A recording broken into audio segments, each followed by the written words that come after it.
Бюджетке киргизилген өзгөртүүлөр боюнча Кыргыз Республикасынын вице-премьер-министри Асрандиев Эркин Шамшудинович маалымат бермекчи. Брифингти ТүЗОдон ЛТР, КТРК, Ала тоо 24, Пирамида, 5-канал телеканалдарынан, облустук медиа борборлордон, Кабар Кыргыз улуттук маалымат агенттигинен, ЛФМ, 1-радио, Кыргыз радиосу, Марал ФМ радиолорунан, ЛТРдин YouTube каналынан жана Фейсбуктан Кыргыз өкмөтү, Социальное правительство, МТРК ЛТР жана 1-радионун баракчаларынан көрүп уга аласыздар.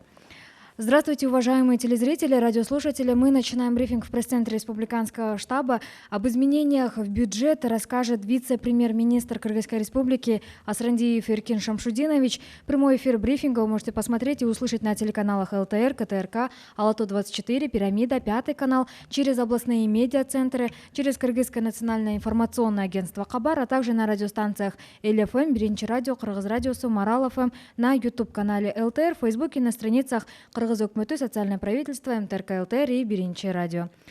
Анда эмесе Эркин Шамшудинович, сөз сизде. Саламатсыздарбы, урматтуу журналисттер, урматтуу биздин жарандар. Биринчиден кечирим сурайм, брифингдин убактысы жылып калды. Бул жумушка байланыштуу ушундай бир аз кечигүү болуп атат, кечирим сурайм. Добрый день, уважаемые слушатели, уважаемые журналисты. В первую очередь я приношу свои извинения за то, что время брифинга было сдвинуто. Это было связано с обстоятельствами работы. Я хотел бы проинформировать вас о финальных изменениях в бюджет. Несколько дней назад я выступал с брифингом, где представил информацию об основных корректировках бюджета на 2020 год и в том проекте, тот вид, который был внесен на рассмотрение парламента. В течение прошлой и этой недели проект бюджета, проект изменений обсуждался с депутатами парламента. С учетом их рекомендаций и с учетом рекомендаций Счетной палаты были внесены некоторые корректировки в первоначальный проект. И вчера финальный вариант проекта был рассмотрен во втором и третьем чтениях. Я хотел бы остановиться, не повторяясь, я хотел бы остановиться о последних изменениях. Во-первых, с учетом рекомендаций Счетной палаты и с учетом рекомендаций парламента, план по доходной части бюджета был увеличен на 2,2 миллиарда сомов, то есть были сокращены возможные прогнозные потери доходной части. Также были восстановлены в первоначальном виде некоторые расходы. Например, это расходы, связанные с трансфертами местным сообществом, местным органам самоуправления в размере 1 миллиарда сомов. Также предусмотрено предоставление бюджетной ссуды мэрии города Бишкек 744 миллиона сомов. Это для выплаты заработных плат учителей.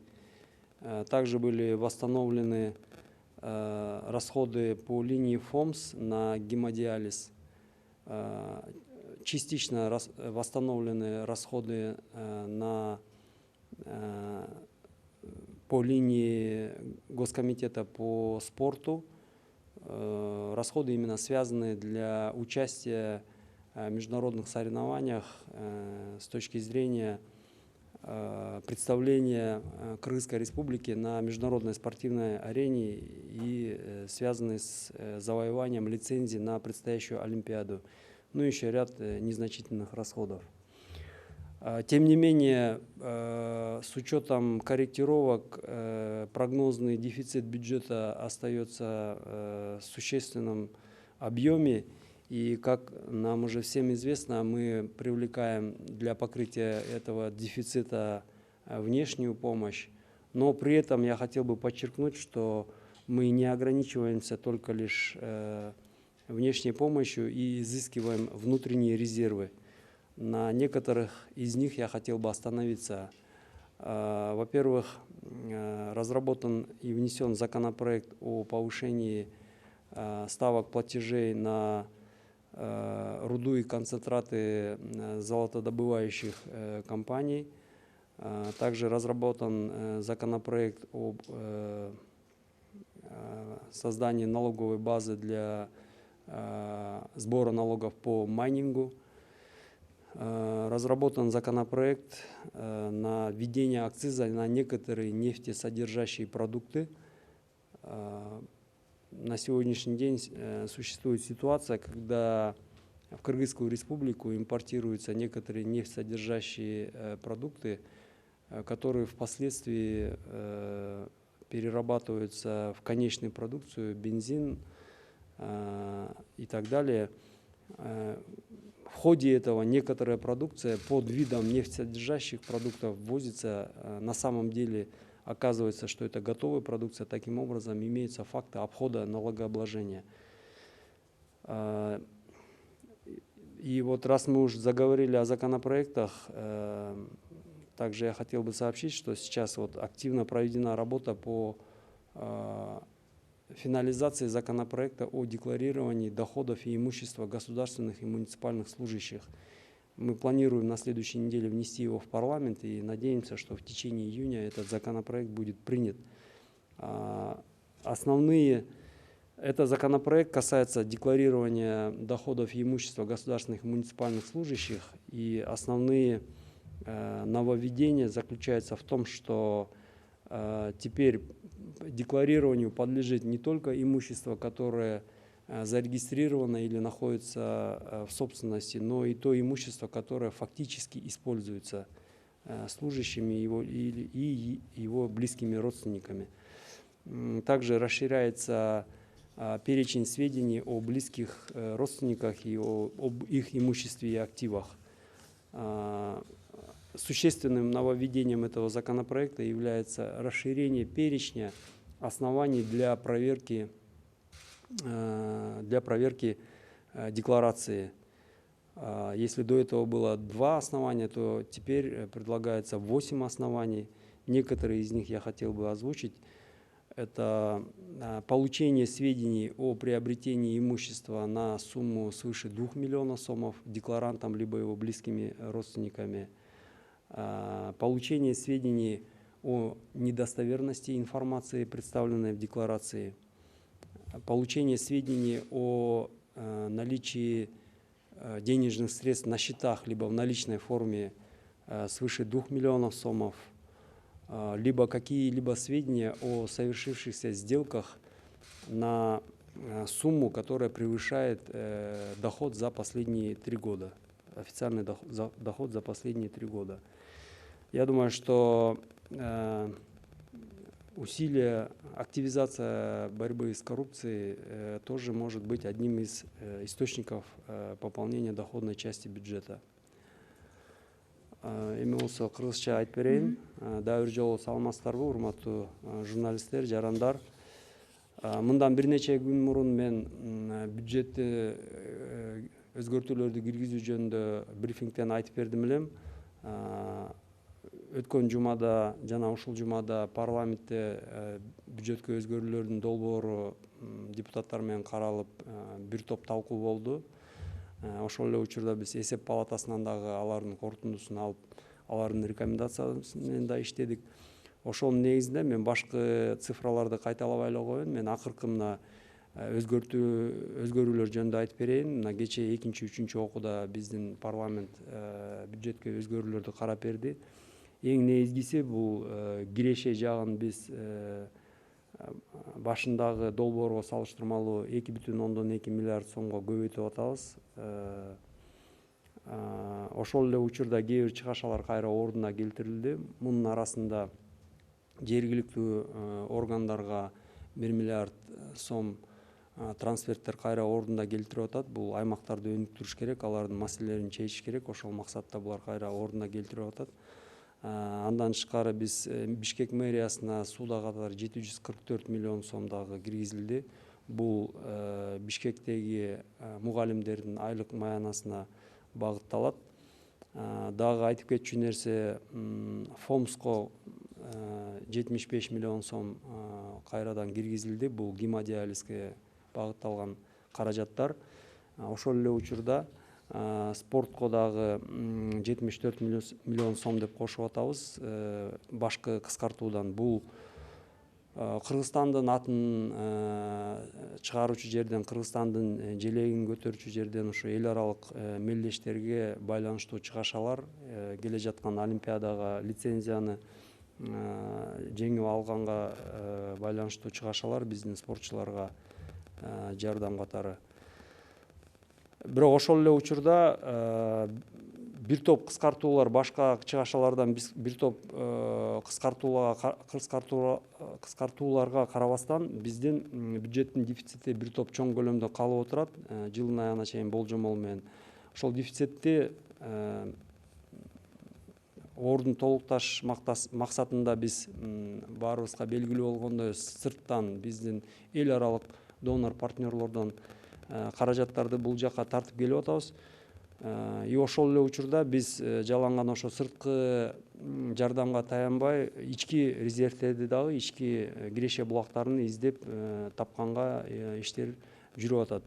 Кээ бир мисалдарды атап кетейин. Бул жакын арада мына мыйзам долбоору иштелип парламентке киргизилди. Бул алтын камтыган руданы сатуудан алынуучу кирешелерге салык салуунун тартипке салуу көлөмдөрүн, ошо ченемдерди биз көбөйтүү сунуштарды киргизип атабыз. Бул сунушту талкууда кээ бир депутаттар да колдоп айтып атышат.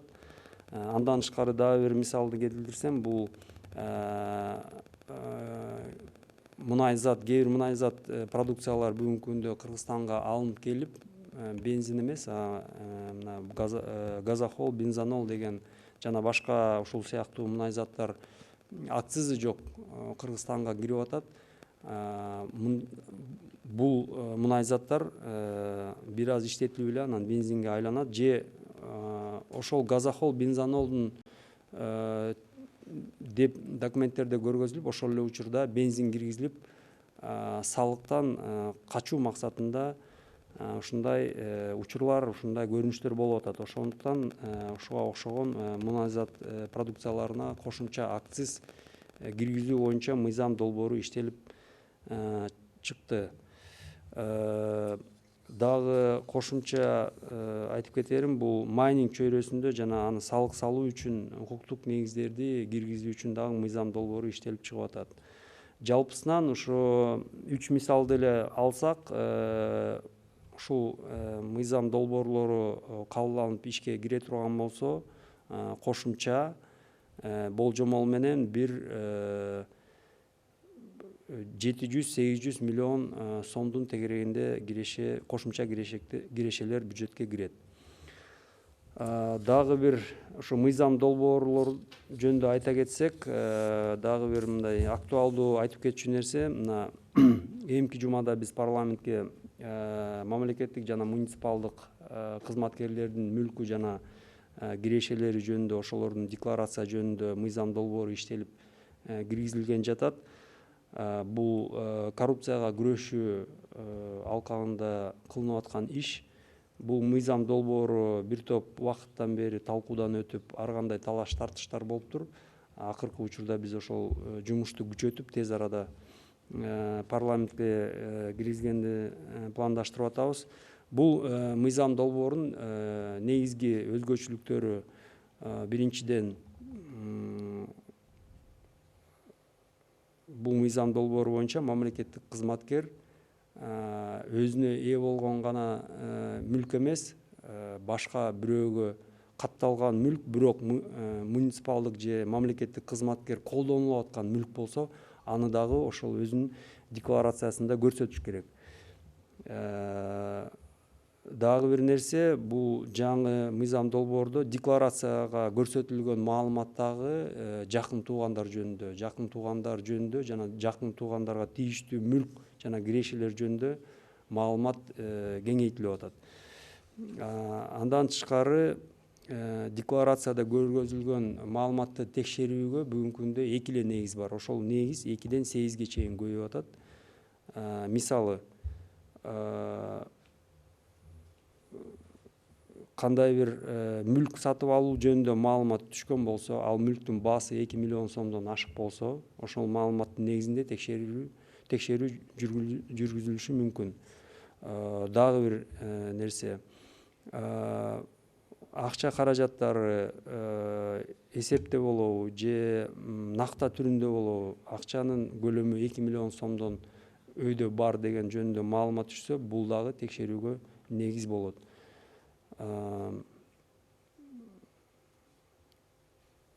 Мамлекеттик кызматкер же анын жакын тууганы кандай бир сатып алуулар, бир мүлктү сатып ала турган болсо, же акцияларды, же кандай бир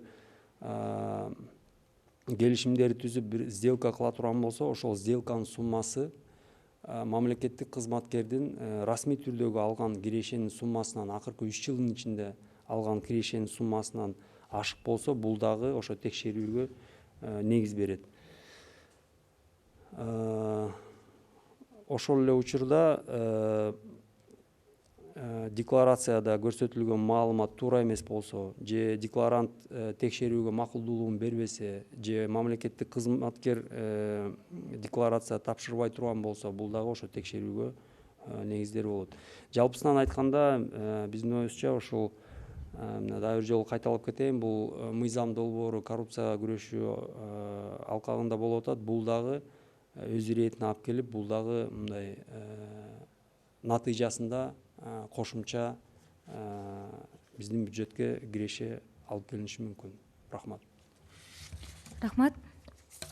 Урматтуу телекөрүүчүлөр, радио угармандар, ушуну менен Республикалык штабтын пресс борборунда брифингти жыйынтыктайбыз. Сиздерге Кыргыз Республикасынын вице-премьер-министри Асрандиев Эркин Шамшудинович маалымат берип өттү. Брифингти ТүЗОдон ЛТР КТРК Ала 24, Пирамида, 5-канал телеканалдарынан, облустук медиа борборлордон, Кабар Кыргыз улуттук маалымат агенттигинен, Эл ФМ, 1-радио, Кыргыз радиосу, Марал ФМ радиолорунан, ЛТРдин YouTube каналынан жана Facebook'тан Кыргыз өкмөтү социальное правительство МТРК ЛТР 1-радионун баракчаларынан көрүп уга алдыңыздар. Көңүл бурганыңыздар үчүн чоң рахмат.